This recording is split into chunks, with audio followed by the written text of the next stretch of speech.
தொண்டர்கள் எதிர்பார்க்கிறாங்க. ஆட்சி அதிகாரத்தில் பங்கு வேணும், போட்டியிடுவதற்கு அதிக வேட்பாளர் நிறுத்துவதற்கு காங்கிரஸ் கட்சியின் சார்பாக இடங்கள் வேண்டும் என்று இப்பொழுது பிரச்சனையை எழுப்பிட்டாங்க. தினந்தோறும் பத்திரிகையில் ஊடகத்தில் வருகின்ற செய்தி, இன்றைக்கு காங்கிரஸ் திமுக தேர்தல் வரை கூட்டணி நிலைக்குமா நிலைக்காதா என்று கேள்விக்குறியாகிவிட்டது. அப்படித்தானே? உண்மைதானே? இதே திரு ஸ்டாலின் என்ன பேசினாரு 2 மாசத்துக்கு முன்பு? எடப்பாடி பழனிசாமி கடையை விரிச்சு வச்சிட்டு இருக்காரு, கூட்டணிக்கு யாரு வரலினாரு. திரு ஸ்டாலின் அவர்களே, எங்கள் தலைமையிலே இருக்கின்ற கூட்டணி வலிமையான கூட்டணி, உண்மையான கூட்டணி. எங்க கூட்டணி ஒருவருக்கொருவர் விட்டு கொடுத்து மக்கள் விரோத திமுக ஆட்சி அகற்ற வேண்டும் என்பதற்காக அமைக்கப்பட்ட கூட்டணி. உங்க கூட்டணி அப்படி இல்ல, சுயநலம் நிறைந்த கூட்டணி. அதனாலதான் முன்கூட்டியே காங்கிரஸ் கட்சி திமுகவுடைய நிலைமை தெரிஞ்சு ஆட்சியில பங்கு வேணும்னு இப்பவே குரல் கொடுத்துட்டாங்க. பிறகு விடுதலை சிறுத்தை அப்படியே பட்டும் படாதையும் அவர்களும் ஆட்சியில பங்கு இருந்தா பரவாயில்ல அப்படின்னு கேட்கிற அளவுக்கு வந்துட்டாங்க. இப்ப ஒரு புதுசா ஒரு கட்சி போய் சேர்ந்து இருக்குது. என்ன கட்சின்னு தெரியுமில்ல? அந்த அம்மா 1 மாசத்துக்கு முந்திய அவருடைய மாநாடு நடத்தினாங்க. அதுல துணை முதலமைச்சர் வேணும் கேக்குது. இது துணை முதலமைச்சர். ஆக இப்படி இருக்கிற கட்சியெல்லாம் ஒன்னா சேர்ந்துதான் கூட்டணி அமைச்சிருக்கிறாங்க. ஆனா நம்முடைய கட்சி, நம்முடைய அண்ணா திமுக தலைமையிலே அமைக்கப்பட்ட தேசிய கூட்டணி அப்படி அல்ல. ஒரே நிலைப்பாடு, அண்ணா திமுக ஆட்சிக்கு வர வேண்டும். மக்களோட திமுக இந்த தேர்தலோடு அவர்களுக்கு ஒரு நிரந்தர விடுதலை கொடுக்க வேண்டும். அதுதான் நம்ம கூட்டணியுடைய நிலைமை. நம்ம கூட்டணிக்கு அவருடைய கூட்டணிக்கு இதுதான் வித்தியாசம். நாம லேட்டா கூட்டணி அமைச்சாலும் லேட்டஸ்டா கூட்டணி அமைச்ச கட்சி அண்ணா திமுக கட்சி. அது மட்டுமல்ல, இன்றைக்கு தமிழகத்தில் சட்ட ஒழுங்கு அடியோடு சீர்கட்டு விட்டது. எங்க பார்த்தாலும் பெண்களுக்கு பாதுகாப்பு இல்ல, நம்ம மூதாட்டி அம்மாவுக்கு கூட பாதுகாப்பு இல்ல. அப்படி ஒரு கேவலமான ஆட்சி தமிழகத்தில் நடந்து கொண்டிருக்கிறது. இப்படிப்பட்ட ஆட்சி தொடர வேண்டுமா? நல்லா சத்தமா சொல்லுங்கம்மா. நாட்டு மக்களை ஏமாற்றுகின்ற திமுகவுக்கு இதுதான் கடைசி தேர்தலாக இருக்க வேண்டும். தேர்தல் நேரத்தில் 525 அறிவிப்புகளை வெளியிட்டு இன்னைக்கு மக்களை ஏமாற்றி ஆட்சிக்கு வந்த பிறகு பல அறிவிப்புகள் இன்னும் நிறைவேற்றவில்லை. திராவிட முன்னேற்ற கழக தேர்தல் நேரத்தில் கொடுக்கப்பட்ட வாக்குறுதியில 4/1 பங்கு வாக்குறுதி தான் நிறைவேற்றிருக்கிறாங்க. எஞ்சிய வாக்குறுதி இதுவரைக்கும் நிறைவேற்றல. பலமுறை திராவிட முன்னேற்ற கழகம் கொடுக்கப்பட்ட வாக்குறுதிக்கு வெள்ளை அறிக்கை விடுங்க, எவ்வளவு வாக்குறுதி நிறைவேற்றப்பட்டு நாட்டு மக்கள் தெரிந்து கொள்ள வேண்டும் என்று கோரிக்கை வச்சாங்க. இதுவரைக்கும் பதிலே இல்லை. இன்றைக்கு வந்திருக்கிறீங்க, இதெல்லாம் கிராமம் நிறைந்த பகுதியா சொன்னாங்க. இந்த பகுதியில் பெரும்பாலும் விவசாய தொழிலாளிகள், நம்முடைய தாய்மார்கள், நம்முடைய விவசாய தொழிலாளிகள், அவர்கள் 100 நாள் வேலை திட்டத்தை 150 நாளா உயர்த்தினாங்களா? இன்றைக்கு மத்தியில் நம்ம ஆட்சியில் இருந்தாலும் இல்லாவிட்டாலும் அந்த மக்களுடைய கோரிக்கையை ஏற்று மத்திய அரசுக்கு அழுத்தம் கொடுத்து 100 நாள் வேலை திட்டத்தை 125 நாளா நம்ம அண்ணா திமுக உயர்த்தி இருக்குது, பாரதிய ஜனதா அரசாங்கம் உயர்த்தி இருக்குது. ஆனா திமுக அதுக்கு போராட்டம் நடத்துறாங்க. இவர்கள் கொடுக்கப்பட்ட வாக்குறுதி இவர்களால் நிறைவேற்ற கையிலாகல. ஆனா மத்திய அரசு நாம் வைத்த வேண்டுகோள்படி நிறைவேற்றி கொடுத்தா அதுக்கு போராட்டம் நடத்துறாங்க. இந்த 100 நாள் 125 நாட்களாக உயர்த்தப்பட்டு அதுக்கு பணி பாதுகாப்பு. நீ யாரோ 100 நாள் வேலை திட்டத்தை ரத்து செய்யவே முடியாது. உங்களுக்கு பணி பாதுகாப்பு அதிகாரம் கொடுத்திருக்கிறாங்க. இன்னைக்கு அந்தந்த ஊராட்சியே என்ன பணியை எடுத்துக்கொள்ளலாம், எந்த இடத்துல எடுத்துக்கொள்ளலாம் அப்படின்னு அதிகாரத்தை கொடுத்துட்டாங்க. ஒரு 100 நாள் வேலை 125 நாள் வேலை திட்டத்தில் பணிபுரிகின்ற அந்த ஊழியர்களுக்கு 15 நாள்ல பணம் பட்டுவாடா பண்ணணும். அந்த உத்தரவையும் மத்திய அரசு போட்டிருக்குது. இப்படி 100 நாள் 125 நாள் வேலை திட்டத்தில் பணிபுரிகின்ற ஊழியர்களுக்கு தகுந்த ஊதியம் கிடைக்க வேண்டும், பணி நிரந்தர வேண்டும். அதையெல்லாம் செய்து கொடுத்தது மத்திய அரசு. அண்ணா திமுக வேண்டுகோளை ஏற்று மீண்டும் அண்ணா திமுக ஆட்சிக்கு வந்த உடனே 125 நாள் வேலை திட்டத்தை 150 நாளாக உயர்த்தப்படும். அது மட்டுமல்ல, இன்றைக்கு 10 அறிவிப்புகளை நான் அருமையா அறிவிச்சிருக்கிறேன். இன்றைக்கு ஒவ்வொரு குடும்ப அட்டையில் இருக்கின்ற அந்த குடும்ப தலைவிக்கு மாதந்தோறும் 2000 ரூபாய் வங்கி கணக்கில் வைக்கப்படும். 2000 ரூபாய் நாங்க அறிவிச்ச பிறகுதான் திமுக காரரு வேற வழி இல்லை, எங்களுடைய அறிவிப்பை பார்த்து பயந்து போய் மக்கள் இருக்கிற வரவேற்பை பார்த்து உடனே அவர் ஒரு அறிவிப்பு கொடுத்தாங்க. நாங்க 3 மாத உரிமை தொகை முன்பணமா கொடுக்கிறோம், கோடை காலத்துக்கு 2000 ரூபாய் கொடுக்கறோங்கிறாங்க. ஏன் முதல்ல கொடுக்கல? இது வருஷம் கொடுத்தாங்களா? இது வரைக்கும் மக்களை பத்தி சிந்திச்சாங்களா? நம்ம ஏழை தாய்மார்களை பத்தி சிந்திச்சாங்களா? தேர்தல் வருது, அதனால அவருடைய வாக்கு தேவை. அதனால பிப்ரவரி மார்ச் ஏப்ரல் கொடுக்க வேண்டிய உரிமை தொகை முன்பணமா கொடுத்தாங்க. கோடை காலத்துக்கு 2000 ரூபாய் கொடுக்குறாங்களாம். இது வரைக்கும் வெயிலே வரல, தமிழகத்தில் கோடையே வரல. இந்த ஆட்சி வந்த பிறகு 22வது வருஷம் கோடை, 23வது வருஷம் கோடை காலம், 24வது வருஷம் கோடை காலம், 25வது வருஷம் கோடை காலம். அப்பொழுதெல்லாம் இந்த ஏழை தாய்மார்கள் கண்ணுக்கு தெரியல ஸ்டாலினுக்கு. இப்ப தேர்தல் வருவதனால அந்த கோடை காலத்தில் 2000 ரூபாய் கொடுப்பேன் என்று கொடுத்திருக்கிறார். உங்களுக்கு சும்மா கொடுக்கலீங்க, உங்களுடைய வாக்குக்கு விலை பேசி கொடுக்கப்பட்ட அரசாங்கம் திமுக அரசாங்கம். இன்னைக்கு உண்மையிலேயே திராவிட முன்னேற்ற கழகம் ஆட்சிக்கு வந்த உடனே மாதந்தோறும் 1000 ரூபாய் உரிமை தொகை கொடுத்திருக்க வேணும், கொடுக்கவே இல்லை. 28 மாதம் தொடர்ந்து நான் பிரதான எதிர்க்கட்சி என்ற முறையில் சட்டமன்றத்தில் குரல் கொடுத்தேன். இன்றைக்கு 50 லட்சத்துக்கு மேற்பட்டவர்கள் இன்றைக்கு நம்முடைய ஏழை தாய்மார்கள், அவர்களிடத்தில் 100 நாள் வேலை திட்டத்தில் பணிபுரிகின்றவர்களுக்கு கொடுக்கப்பட்ட வாக்குறுதி நிறைவேற்றல. அதே போல தேர்தல் நேரத்தில் கொடுக்கப்பட்ட வாக்குறுதி 1000 ரூபாய் மாதந்தோறும் குடும்ப தலைவியினுடைய வங்கிக்கு அனுப்பப்படும் என்று இதுவரைக்கும் அனுப்பல, கொடுக்கல. உடனே நீங்கள் கொடுக்கப்பட்ட வாக்குறுதியை நிறைவேற்ற வேண்டும் என்று தொடர்ந்து கோரிக்கை கொடுத்தோம். அண்ணா திமுக சட்டமன்ற உறுப்பினர் சட்டமன்றத்தில் கேள்வி எழுப்பணும், வேற வழி இல்லாம 1000 ரூபாய் ஸ்டாலின் கொடுத்தார். இந்த தாய்மார்கள் படுகின்ற கஷ்டத்தை பார்த்து கொடுக்கல, நாங்க கொடுத்த அழுத்தத்துல தான் உங்களுக்கு 1000 ரூபாய் கிடைச்சது. இப்ப என்ன சொல்றாரு? தேர்தல் வர்றதுனால அந்த 1000 ரூபாயை நிறுத்திடும் சொல்றாரு உரிமை தொகையை. அப்படின்னா 2024ஆம் ஆண்டு நாடாளுமன்ற தேர்தல் வந்தது, நிறுத்தி இருக்கணும்ல, நிறுத்தல. மக்களிடத்தில் பொய்ய சொல்லி ஓட்டுகளை பெறுவதற்கு தந்திரமா திரு ஸ்டாலின் சொல்லுகின்ற காரணம் சிந்திச்சு பாருங்க. ஆன்லைன் ஸ்கீம் அப்படின்னா தொடர்ந்து நடைபெற்றுக் கொண்டிருக்கின்ற அந்த திட்டம் எந்த அரசாங்கமும் நிறுத்த முடியாது. அப்படி இருக்கின்ற பொழுது இதை ஒரு காரணம் காட்டி இன்றைக்கு இந்த 5000 ரூபாய் குடும்ப தலைவிக்கு 5000 ரூபாய் கொடுத்திருக்கிறார். இந்த 3 மாசத்துக்கு உங்களுக்கு பணம் வராது. பிப்ரவரி வராது, மார்ச் வராது, ஏப்ரல் வராது. மேல அண்ணா திமுக ஆட்சி உங்களுக்கு குடும்பத்துக்கு 2000 ரூபாய் வரும். அது மட்டுமல்ல, இன்றைக்கு நம்முடைய தாய்மார்களுக்கு ஆண்டுக்கு 3 சிலிண்டர் கொடுக்கப்படும். 3 சிலிண்டர் விலை இல்லாம கொடுக்கப்படும். அதோட இன்னைக்கு ஆண்கள் தான் நகர பேருந்துல கட்டணமெல்லாம் பயணம் பண்ணிட்டு, பெண்கள் தான் கட்டணமெல்லாம் பயணம் பண்ணிட்டு இருக்காங்க. இனிமேல் ஆண்களும் நகர பேருந்துல கட்டணம் இல்லாமல் பயணம் செய்யலாம். நீங்க குடும்பத்தில் கணவன் மனைவி போறாங்க, அப்புறம் மனைவிக்கு டிக்கெட் கிடையாது, கணவனுக்கு டிக்கெட் எடுக்கணும். இனி அவர்கிட்ட வேலையே இல்லை. கணவனும் மனைவியும் நகர பேருந்தில் பயணம் செய்கின்ற பொழுது 2 பேர்களுக்குமே கட்டணம் இல்லாம பயணம் செய்யலாம். அதோட பட்டியலின மக்கள், ஏழை மக்கள், வீடு இல்லாதவர்களுக்கு அரசாங்கமே வீட்டு நிலத்தை வாங்கி அற்புதமான காங்கிரீட் வீடு கட்டப்படும்.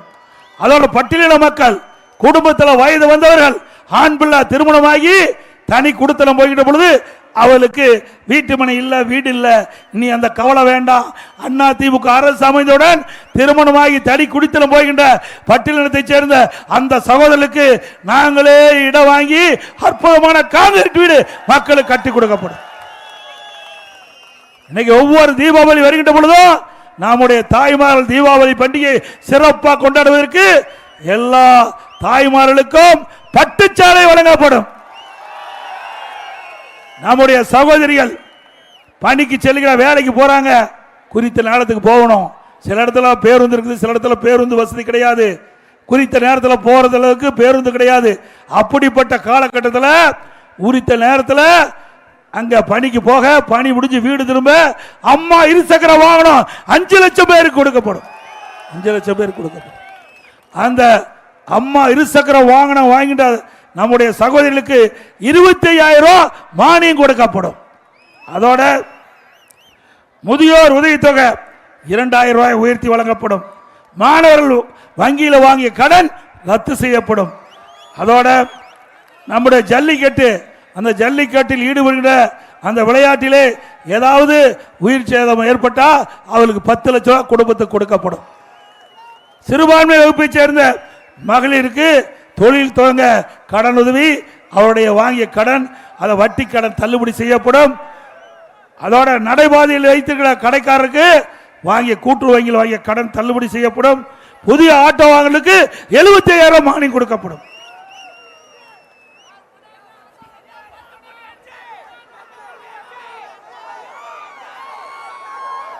ஆட்சிக்கு வந்தோடனே அதுவும் கிடைக்கும். உதயநிதி ஸ்டாலின் இன்றைய தினம் ஒரு கூட்டத்தில் பேசியிருக்கிறார். திமுக இளைஞரணி நிர்வாகிகள சந்திப்பு கூட்டத்தில் பேசியிருக்கிறார். இன்றைக்கு ஸ்டாலின் அவர் பேசும்போது நான் எடப்பாடி பழனிசாமி முரட்டு அடிமையாம். யார்? பாரதிய ஜனதாவுக்கு முரட்டு அடிமையாம். முரட்டு அடிமைன்னு எங்கேயாச்சும் கண்டிருக்கிறீங்களா? புதுசாக கண்டுபிடிச்சிருக்கார். அவருக்கு டாக்டர் பட்டம் கொடுத்துடலாம். உதயநிதிக்கு டாக்டர் பட்டம் கொடுத்துடலாம். சரி, உதயநிதி ஸ்டாலின் அவர்களே, நீங்க சிந்திச்சு பாருங்க. எனக்கு இந்த முரட்டு அடிமையை கொடுத்தா உங்க தாத்தாவுக்கு என்னன்னு கொடுக்கிறது? யாரோட இருக்காரு? வாஜ்பாயோட இருக்காரு. தாத்தா வாஜ்பாயோட இருக்காரு. இவருக்கு என்ன பட்டம் கொடுக்க போறாரு? ஆக உதயநிதி ஸ்டாலின் அவர்களே தெரிஞ்சு பேச வேண்டும். கட்டுக்குட்டி நீங்க. ஆக வாய்க்கு வந்ததெல்லாம் பேசக்கூடாது. நீங்க கூட்டணி பாரதிய ஜனதா கூட்டணி வச்சா அது நல்ல கட்சி, அதிமுக கூட்டணி வச்சா மோசமான கட்சி.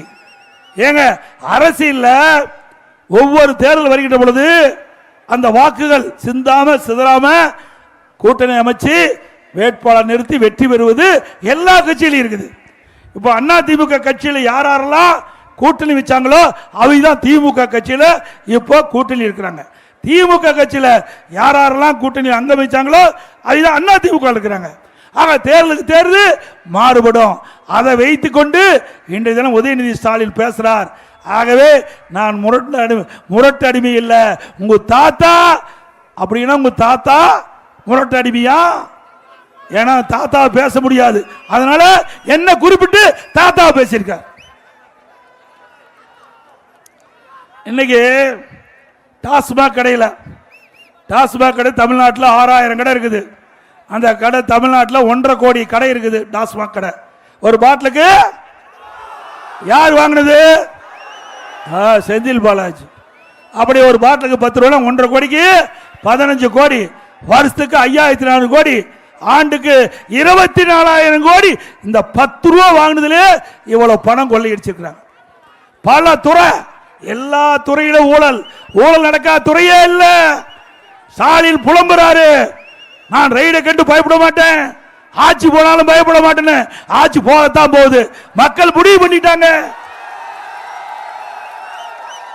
ஆகவே ஆட்சி போக போகுது என்று ஸ்டாலினே முடிவு செஞ்சு அறிவிச்சிட்டார். இனி கவலையே வேண்டாம். ஏன்னா இன்னைக்கு ஆட்சியில் இருக்கிற ஸ்டாலின் அவர்கள் அவருடைய கட்டுப்பாட்டிலே துறை கிடையாது. எல்லா அமைச்சர்களும் கொள்ளையடிக்க அமைச்சிட்டாங்க. இன்றைக்கு பார்த்திருப்பீங்க, நேற்றைய தினம் நீதிமன்றத்தில் ஒரு தீர்ப்பு வந்தது. அந்த தீர்ப்பு என்னன்னு தெரியும்? இன்னைக்கு நகர்ப்புற வளர்ச்சித்துறை அமைச்சர், குடிநீர் வழங்கல் துறை அமைச்சர், அந்த குடிநீர் வழங்கல் துறையில் கிட்டத்தட்ட ஆயிரக்கணக்கான பணியிடங்களுக்கு ஒவ்வொரு பணியிடத்திற்கு லட்சக்கணக்கான பணம் வாங்கி முறைகேடு நடத்தியிருக்கிறாங்க. அதே போல நகர்ப்புற வளர்ச்சி துறையில் டெண்டர் விட்டு கமிஷன் வாங்கியிருக்கிறாங்க. அதெல்லாம் ஆதாரத்தோட இங்க ஈடி அரசாங்கத்துக்கு அனுப்பி அதுல வழக்கு பதிவு செய்ய சொன்னாங்க. செய்யல. அதிமுக சார்பா நீதிமன்றத்தில் வழக்கு தொடர்ந்தோம். நேற்றைய தினம் உடனடியாக இதில் ஆதாரம் இருக்கின்றது. இடி அனுப்பப்பட்ட அந்த அறிக்கையில் ஆதாரம் இருக்குது. ஆதாரத்தின் அடிப்படையில் வழக்கு பதிவு செய்ய வேண்டும் என்று அங்க லஞ்ச ஒழிப்புத்துறைக்கு உத்தரவு போட்டிருக்கிறாங்க. ஆக இந்த அரசாங்கத்தில் லஞ்சம் வாங்குவது உண்மையாகிவிட்டது. உண்மைதானே? பத்திரப்பதிவுக்கு போனா ஜோப்பில் இருந்து எடுத்து விட்டுறான். பத்திரப்பதிவுக்கு போனா கொள்ளையடிக்கிறாங்க. அந்த இடத்துல நாம கடனுக்கு வீட்டை வைக்கிறோம், தோட்டத்தை வைக்கிறோம், அங்க போனா அந்த பணத்தையும் பிடுங்குகின்ற அரசாங்கம். இந்த அரசாங்கம் தேவையா? எப்ப பார்த்தாலும் விளம்பரம், விளம்பரம் இல்லாத நாளே கிடையாது. பக்கமா விளம்பரம் கொடுக்குறாங்க. ஒரு பக்கத்துக்கு எவ்வளவு தெரியுங்களா? பத்திரிகைக்கு 50 லட்சம். 50 லட்சம் 4 பத்திரிக்கை விட்டா 2 கோடி போச்சு. ஏன் அந்த 2 கோடி ஏழை மக்களுக்கு கொடுங்க. இன்னைக்கு நீங்க விளம்பரம் பண்ணா சொந்த காசு விளம்பரம் பண்ணுங்க. நான் விளம்பரம் கொடுக்க வேணாம்னு சொல்ல, ஒரு நாளைக்கு கொடுத்தா பரவாயில்ல. தினந்தோறும் மக்களுடைய வரிப்பணத்தை ஊதாரித்தனமாக செலவு பண்ணுகிற அரசாங்கம் தேவையா? நாட்டு மக்களுக்கு திட்டங்கள் கொண்டு வருவதற்கு நிதி இல்லைங்கிறாரு, மத்தியில் நிதி கிடைக்கலைங்கிறாரு. அப்பாவுடைய பேனா, எழுதாத பேனாவை நடுக்கடல்ல கொண்டு வைக்கிறதுக்கு 82 கோடி அரசாங்கத்துடைய வரி பணம் தேவையா? பேனா தேவையா? நீங்க எழுதாத பேனா எங்க வச்சா என்ன? எழுதுற பேனாவை அரசு பள்ளியில படிக்கிற ஏழை மாணவர்களுக்கு கொடுங்க, பாராட்டுவாங்க. இது அவருடைய வரி பணம். அது மட்டும் இல்ல, உதயநிதி ஸ்டாலின் கார் ரேஸ் நடத்துறார். தேவைங்களா? காலுக்கு செப்பல், காலுக்கு செருப்பே இல்லாத பல பேர் இருக்கிறாங்க. நான் கிராமத்திலிருந்து வந்தவன், விவசாயி. ஏழைகள் எப்படி கஷ்டப்படுறாங்க என்று அனுபவ உணர்ந்தவன். அப்படி கஷ்டத்தை அனுபவிக்காதவர்கள் இவர் சென்னை மத்திய பகுதியில் கார் ரேஸ் நடத்துறார். நூற்றுக்கணக்கான கோடி அதுக்கு செலவழிக்கிறாங்க. இப்படிப்பட்ட அரசாங்கம் தேவையா?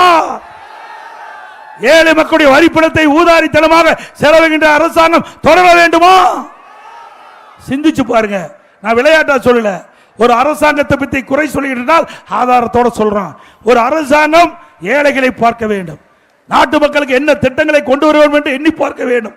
ஒவ்வொரு ரூபாயும் மக்களுடைய வரிப்பணம், ரத்தத்தை வேர்வையாக சிந்தி உழைத்த வரிப்பணம் தான் அந்த வரிப்பணம். ஏதோ திரு கருணாநிதி குடும்பத்தில் வந்த பணம் அல்ல.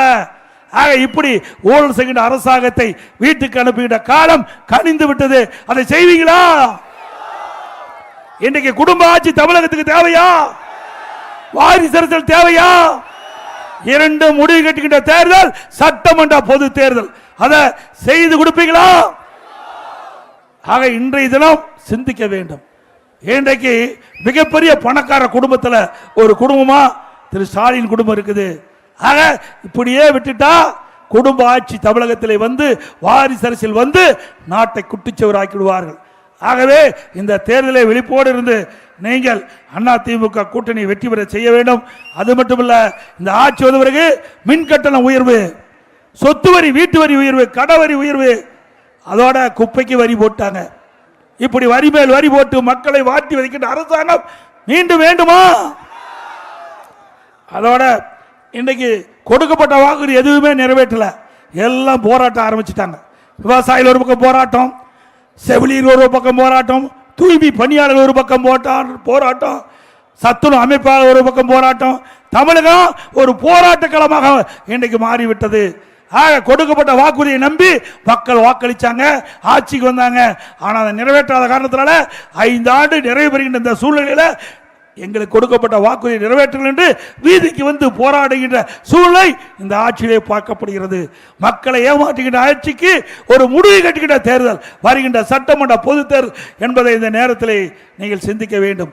அது மட்டுமல்ல, கொரோனா காலத்தில் விலைவாசி உயர்ல ஒவ்வொரு குடும்பத்தையும் 1 வருஷம் விலையெல்லாம் சக்கரை கொடுத்தோம், அரிசி கொடுத்தோம், என்ன கொடுத்தோம், குடும்பத்துக்கு 1000 ரூபாய் கொடுத்தோம். தை பொங்கல் வந்தது, எல்லா குடும்பத்துக்கும் முதல்ல 2500 ரூபாய் கொடுத்தது அதிமுக அரசாங்கம். இன்னைக்கு கொரோனா காலத்தில் வேலை வாய்ப்பு இல்லை, அதை எண்ணி பார்த்து பொங்கல் தொகுப்போடு கொடுத்தோம். இது அதிமுகவுடைய ஆட்சி. அந்த காலத்தில் அப்படி ஒரு அற்புதமான ஆட்சி கொடுத்தோம். அந்த காலகட்டத்தில் மாணவர் மன உளைச்சல் இருந்தாங்க. அவர்களெல்லாம் ஒரு வருடம் வீணா போயிட்டு சொன்னாங்க. அவருடைய கோரிக்கையை ஏற்று ஆல் பாஸ் போட்டு கொடுத்தோம். கல்லூரியில் படிக்கின்ற மாணவர்களுக்கு ஆன்லைன்ல தேர்வு வச்சு அவர்களும் தேர்ச்சி பெற்றாங்க. மாணவனுடைய குறையிலையும் போக்கி அரசாங்கம் அதிமுக அரசாங்கம் இப்படி மக்களுக்காக சேவை செய்து, அது மட்டும் இல்ல கிராமம் நிறைந்த பகுதி, இந்த பகுதியில் ஏரி குளம் குட்டை எல்லாம் தூர்வாரி குடிமராமத்து திட்டத்தை கொண்டு வந்து நிறைவேற்றப்பட்ட அரசாங்கம் அதிமுக அரசாங்கம். பெய்கின்ற மழை நீர் ஒரு சொட்டு நீர் கூட வீணாகாம முழுவதும் தேக்கி வைத்து கோடை காலத்தில் விவசாயத்திற்கு தேவை நீர், நிலத்தடி நீரை உயர்த்தி குடிப்பதற்கு தேவை நீரை கொடுத்த அரசாங்கம் அதிமுக அரசாங்கம். அதையும் தடுத்து நிறுத்திட்டாங்க. விவசாயிகளுக்கு மும்முனை மின்சாரம் 24 மணி நேரம் பம்பு செட் இயங்கும், அந்த உத்தரவையும் ரத்து செய்த அரசாங்கம். ஒரே ஆண்டில் 2 முறை விவசாயிகள் வாங்கிய தொடக்க வேளாண் கூட்டுறவு சங்கத்தில் வாங்கிய பயிர்க்கடன் 2 முறை தள்ளுபடி செய்து கொடுத்தோம் விவசாயிகளுக்கு. இப்படி அதிமுக ஆட்சியில் நிறைய திட்டங்களை கொண்டாந்தோம். அதே போல விவசாயிகள் உற்பத்தி செய்யப்பட்ட நெல் மூட்டைகளை உடனுக்குடன் நேரடி கொள்முதல் செஞ்சு அவருடைய வங்கி கணக்கில் வச்சு விவசாயிகளுக்கு எந்த ஒரு குறையும் இல்லாம அந்த நெல் மணிகளை எல்லாம் பத்திரப்படுத்தி அவருடைய வங்கி கணக்கிலே அந்த நேரடி கொள்முதலத்திலே அதை உரிய முறையிலே கொள்முதல் செஞ்சு விவசாயிகளை காப்பாற்றிய அரசாங்கம் அதிமுக அரசாங்கம். அதோட இன்றைய தினம் இன்றைக்கு 7.5% இடஒதுக்கீடு. இன்றைக்கு அரசு பள்ளியில் படிக்கின்ற மாணவர்கள் அவெல்லாம் ஏழைகள். அந்த ஏழை குடும்பத்தை சேர்ந்த அரசு பள்ளியில் அதிகமாக படிக்கிறாங்க. அவருடைய கனவு மருத்துவராக வேண்டும். அந்த கனவை நனவாக்க என்பதற்காக எதிர்க்கட்சி கோரிக்கை வைக்கல, பொதுமக்கள் கோரிக்கை வைக்கல. நானும் அரசாங்க பள்ளியிலே படித்தவன். ஆகவே அரசு பள்ளியில் படிக்கின்ற மாணவர்கள் ஏழைகள். அவருடைய கனவு நனவாக என்பதற்காக 7.5% உள்ளிடஒதுக்கீடை கொண்டு வந்து சட்டம் இயற்றப்பட்டு அமுல்படுத்தப்பட்டு அதை நிறைவேற்றி இன்றைய தினம் 3000 பேர் அரசு பள்ளியில் படித்த நம்முடைய மாணவர்கள் மருத்துவ கல்வி கிடைக்குது. அந்த மருத்துவ கல்வி இடம்பெற்றவர்கள் ஏழை குடும்பத்தை சேர்ந்தவர்கள். மருத்துவ கல்வி கட்டணம் கட்ட முடியல, அதை அரசாங்கமே மருத்துவ கல்வி கட்டணத்தை செலுத்தும் என்ற அறிவிப்பை கொடுத்து அதை நிறைவேற்றி கொடுத்து இன்றைக்கு ஏழைகள் குடும்பத்திலே பிறந்த மாணவ மாணவி மருத்துவராகக்கூடிய சூழ்நிலையை உருவாக்கி தந்த அரசாங்கம் அதிமுக அரசாங்கம். ஒரே ஆண்டில் 11 அரசு மருத்துவக் கல்லூரி, 68 கலை மற்றும் அறிவியல் கல்லூரி, 10 ஆண்டுல 21 பாலிடெக்னிக் கல்லூரி கொடுத்தோம். 5 இன்றைக்கு கால்நடை மருத்துவக் கல்லூரி ஆராய்ச்சி நிலையம், 4 பொறியியல் கல்லூரி, 4 வேளாண்மை கல்லூரி, 7 சட்டக் கல்லூரி. இப்படி கல்லூரிகளை திறந்து கிராமத்தில் வாழ்கின்ற ஏழை எளிய ஒடுக்கப்பட்ட நசுக்கப்பட்ட தாழ்த்தப்பட்ட கடை கோட்டில் இருக்கிற குடும்பத்தில் வாழ்கின்ற மாணவ மாணவி கூட பட்டப்படிப்பு படிக்கக்கூடிய குறைந்த கட்டணத்திலே பட்டப்படிப்பு கிடைக்கக்கூடிய சூழ்நிலையை உருவாக்கியது அரசாங்கம் அதிமுக அரசாங்கம். இன்னைக்கு அதிக பேர் படிக்கிறான்னு சொன்னா காரணம் அதிமுக. சிந்திக்க வேறும் இளைஞர்கள் ஏதோ ஆசைப்படுறீங்க, யாரோ புது புது கட்சி நடத்துறாங்க, அவர்களா அதை செஞ்சாங்களா? ஏழை மாணவர்கள் பட்டப்படிப்பு படிக்கக்கூடிய சூழ்நிலையை உருவாக்கி தந்தது பொன்மன செம்மல் புரட்சி தலைவர் எம்ஜிஆர். அந்த வழியில் வந்த மாண்புக அம்மாவுக்கு பிறகு அம்மாவுடைய அரசாங்கம் இன்றைக்கு நம்முடைய மாணவர்களுக்கு கல்வி செல்வத்தை அழியா செல்லும் கல்வி செல்லும். இன்னைக்கு எத்தனையோ செல்வம் இருக்குது, அந்த செல்வமெல்லாம் நிலைக்காது. ஆனால் நம் உயிர் இருக்கின்ற வரை நம்மோடு இருக்கின்ற ஒரே செல்வம் கல்வி செல்லும். அந்த கல்வி செல்வத்தை நம்முடைய இளைஞர்களுக்கு கொடுத்த ஒரே அரசாங்கம் அதிமுக அரசாங்கம். இளைஞர்கள் அதை எண்ணி பார்க்க வேண்டும். இளைஞர்கள் சமுதாயம் சிறந்திருக்கிறது சொன்னால் அதிமுக அடித்தளம் அமைத்தது என்பதை அவர் உணர வேண்டும். ஆகவே வருகின்ற சட்டமன்ற தேர்தலில் இளைஞர்கள், பொதுமக்கள், விவசாய தொழிலாளி, ஒட்டுமொத்த மக்கள் நம்முடைய அதிமுக தலைமையில் அமைக்கப்பட்ட தேசிய கூட்டணியை ஆதரித்து அதை வெற்றி பெற செய்ய வேண்டும் என்று அன்போடு இந்த நேரத்தில் கேட்டு, மீனவ மக்கள், இந்த பகுதியில் மீனவ மக்கள் இருக்கிறாங்க. மீன்பிடி தடை காலத்தில் அதிமுக ஆட்சி இருக்கிற பொழுது உயர்த்தணும். இப்போ 8000 ரூபா மீன்பிடி தடை காலத்தில் கொடுக்குறாங்க. அதிமுக ஆட்சிகளுடன் அந்த 8000ஐ 12000 ரூபாயாக உயர்த்த வாங்கப்படும். மீன்பிடி தடை காலத்தில் மீனவர்களுக்கு கொடுக்கப்படுகின்ற 8000 ரூபாயை 12000 ரூபாயாக உயர்த்தி அதிமுக ஆட்சியிலே வழங்கப்படும் என்ற நற்செய்தி இந்த நேரத்தில் தெரிவித்து நிகழ்ச்சியில் பங்கு பெற்றிருக்கின்ற மரியாதைக்குரிய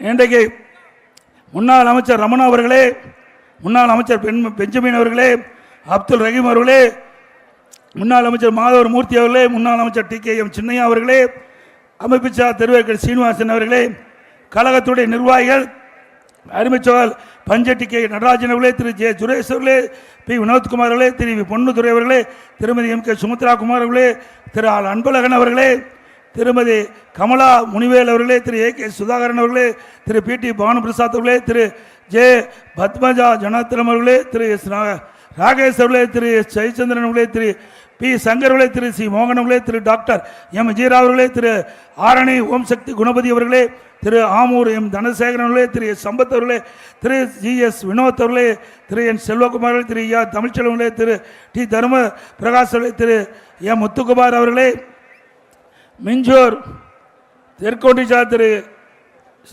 திரு M சுந்தரவனம் வடக்கொண்டிச்சார் அவர்களே, திரு AM தயாளன் அவர்களே, திரு V பட்டாபிராமன் அவர்களே, மாண்பும் நம்ம கூட்டணி கட்சி சேர்ந்த பாரதிய ஜனதா கட்சி சேர்ந்த கிழக்கு மாவட்டத்தில் திரு S சுந்தரம் அவர்களே, BJK உள்ளாட்சி மேம்பாட்டு பிரிவு மாநிலத்தில் திரு M பாஸ்கரன் அவர்களே, பாமக திருவள்ளூர் மாவட்ட திரு VM பிரகாஷ் அவர்களே, பாமக தொகுதி தேர்தல் பொறுப்பாளர் திரு சுதாகர் அவர்களே, அம்மா மக்கள் முன்னேற்ற கழக திருவள்ளூர் கிழக்கு மாவட்ட திரு PV சங்கராஜ் அவர்களே, தமாக திருவள்ளூர் வடக்கு மாவட்டத்தில் திரு S சேகர் அவர்களே, புரட்சி பாரதம் திருவள்ளூர் வடக்கு மாவட்ட திரு புதுவாயில் E சரவணன் அவர்களே மற்றும் IJ கட்சி சேர்ந்த நிர்வாகிகளே, நம்ம கூட்டணியில் அங்கமைக்கின்ற கட்சியுடைய நிர்வாகிகளே, தொண்டர்களே, பெரியவர்களே, தாய்மார்களே, அனைவருக்கும் என்னுடைய முதற்கண் நன்றி கலத்தை வணக்கத்தை தெரிவித்து வருகின்ற சட்டமன்ற தேர்தலில் நம்முடைய கூட்டணியுடைய வெற்றி வேட்பாளராக போட்டியிடுவதற்கு நம்முடைய கட்சி சார்பாக போட்டியிட்டா இரட்டை சின்னத்தில் வாக்களித்து வெற்றி பெற செய்யும்.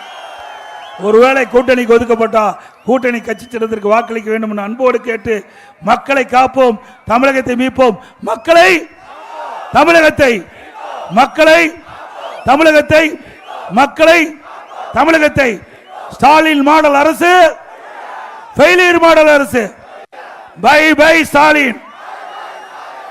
இங்கே திரளாக வந்திருக்கின்ற கழக நிர்வாகிகள், தொண்டர்கள், பொதுமக்கள் பத்திரமாக வாகனத்தில் வீடு போய் சேர வேண்டும் என்று அன்போடு கேட்டு, மிகச் சிறப்பாக எழுச்சி பயண நிகழ்ச்சி ஏற்பாடு செய்த மாவட்ட அறிவிச்சார் பலராமன் அவர்களுக்கும் அவரோடு இணைந்து பணியாற்றிய கழக நிர்வாகிகள், தொண்டர், கூட்டணி கட்சி சேர்ந்த நிர்வாக தொண்டர் அனைவருக்கும் நன்றி நன்றி வணக்கம்.